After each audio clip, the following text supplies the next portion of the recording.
أعوذ بالله من الشيطان بسم الله الرحمن الرحيم إن الله وملائكته يصلون على النبي يا أيها الذين آمنوا صلوا عليه وسلموا تسليما.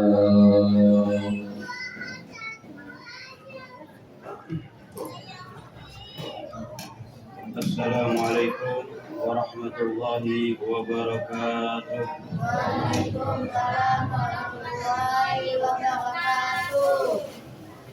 الله أكبر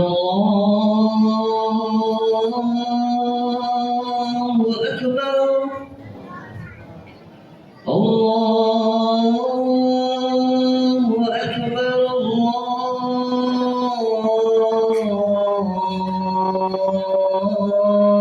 الله أكبر أشهد أن لا إله إلا الله أشهد أن لا إله إلا الله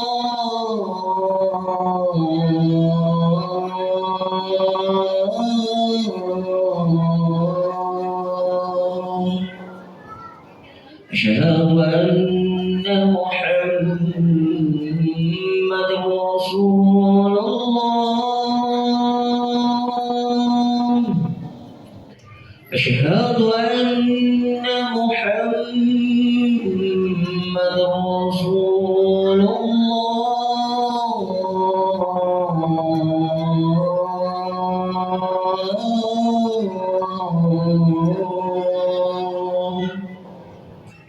حي على الصلاة حي على الصلاة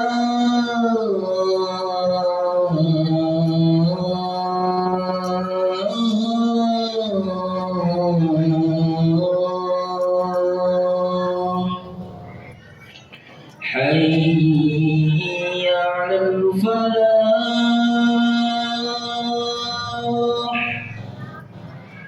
حي على الفلاح.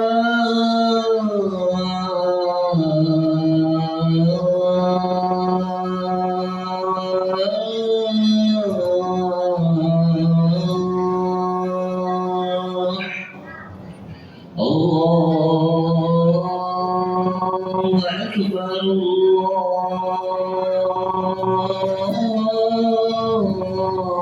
الله أكبر لا إله إلا الله.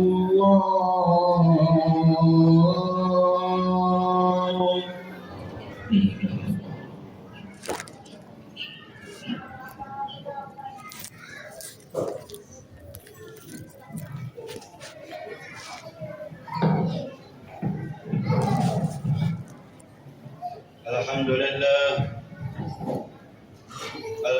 لله الذي هدانا لهذا وما كنا لنهتدي لولا أن هدانا الله وأشهد أن لا إله إلا الله وحده لا شريك له وأشهد أن سيدنا محمدا عبده ورسوله لا نبي بعده. اللهم صل وسلم وكرم وعظم على سيدنا وحبيبنا وشفينا وقرة أعيننا ومولانا محمد وعلى آله وصحبه أجمعين ولا حول ولا قوة إلا بالله العلي العظيم. أما بعد فيا عباد الله أوصيكم ونفسي بتقوى الله فقد فاز المتقون. وقال تعالى يا أيها الذين آمنوا اتقوا الله ولتنظر نفس ما قدمت لغد واتقوا الله إن الله خبير بما تعملون. صدق الله العظيم. Ma'asyiral muslimin, sidang Jumat yang dimuliakan oleh Allah Subhanahu wa taala, marilah kita bersama-sama meningkatkan kualitas iman dan takwa kita kepada Allah Subhanahu wa taala. Karena hanya berbekal kedua hal tersebut, kita semua bisa kembali menghadap Allah dengan penuh ampunan. Pada kesempatan hari Jumat yang penuh dengan keberkahan ini, khatib akan membawakan satu judul khutbah, yaitu muhasabah akhir tahun. Ma'asyiral muslimin, sidang Jumat yang dimuliakan oleh Allah Subhanahu wa taala. Sungguhnya Allah Subhanahu wa taala telah berfirman di dalam Al-Qur'anul Karim, surat Al-Hasyr ayat 18 yang berbunyi, A'udzu billahi minasyaitonir rajim. Bismillahirrahmanirrahim. Ya ayyuhalladzina amanu taqullaha wal tanzur nafsum ma qaddamat lighad wattaqullaha innallaha khabirum bima ta'malun. Yang artinya, wahai orang-orang yang beriman, bertakwalah kepada Allah Subhanahu wa taala, dan hendaklah setiap orang memperhatikan apa yang telah diperbuatnya untuk hari hisab, yakni hari akhirat. Dan bertakwalah kepada Allah Subhanahu wa taala. Sungguh Allah Subhanahu wa taala Maha teliti terhadap apa yang kamu kerjakan. Dalam ayat ini Allah Subhanahu wa taala memerintahkan kepada kita untuk memperhatikan perbuatan yang telah dilakukan, sebab kelak segala perbuatan akan dipertanggungjawabkan di akhirat. Luruskanlah niat dan mantapkanlah hati. Segala amal perbuatan tergantung kepada niatnya. Sungguhnya muhasabah diri atau introspeksi diri adalah salah satu cara evaluasi dan membersihkan diri sendiri dari kesalahan-kesalahan yang mungkin telah diperbuat. Muhasabah adalah memperhatikan atau merenungkan hal-hal baik dan buruk yang telah dilakukan, termasuk memperhatikan niat dan tujuan suatu perbuatan yang telah dilakukan, serta menghitung untung rugi suatu perbuatan.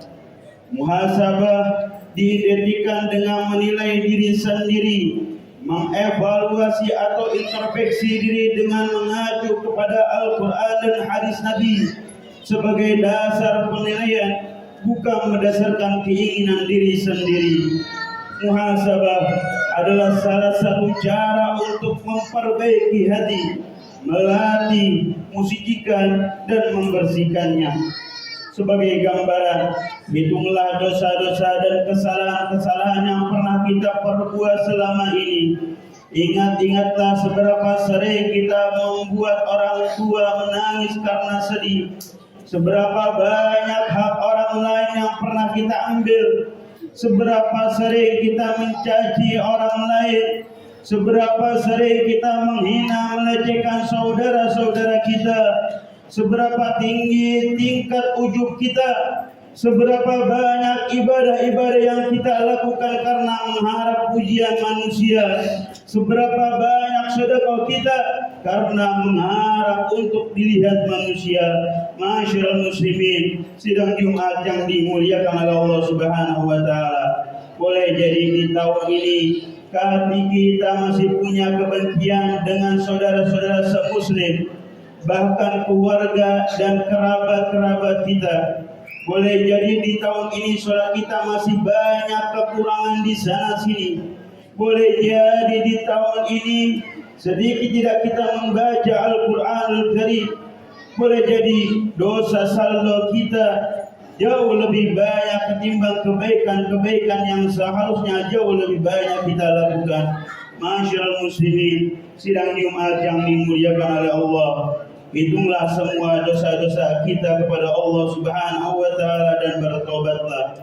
Semoga dengan bertaubat di tahun baru nanti kita akan dimudahkan untuk memulai sesuatu yang baru, yang lebih baik dari tahun-tahun sebelumnya. Lupakanlah segala bentuk kebaikan yang pernah kita lakukan. Cukup hanya dosa-dosa yang kita ingat dan kita jadikan pelajaran di tahun baru. Dan yang paling utama, jangan pernah merasa lebih baik daripada orang lain. Jangan pernah merasa lebih pandai dari orang lain. Dan jangan pernah merasa lebih kuat, lebih berpengaruh dari orang lain. Yang terakhir, mulailah dengan tawadhu, rendah hati terhadap siapapun, istiqamah di dalam taat kepada Allah Subhanahu wa taala, dan memberikan manfaat kepada manusia tanpa pernah meminta imbalan.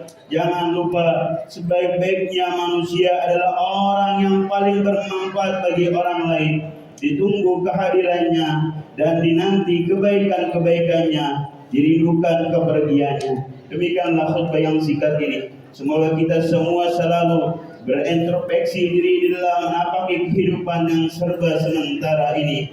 Barakallahu li wa lakum wa nafa'ani wa iyyakum bima fihi minal ayati wa dzikril hakim wa taqabbala minni wa minkum tilawatahu innahu huwas samiul alim. Aqulu qawli hadza fa astaghfirullah li wa lakum wa lisa'iril muslimin wal muslimat wal mu'minin wal mu'minat fastaghfiruhu innahu huwal ghafurur rahim.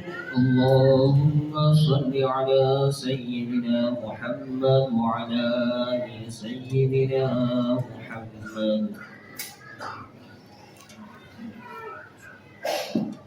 Alhamdulillah, alhamdulillahilladzi an'amana bi ni'matil iman wal islam.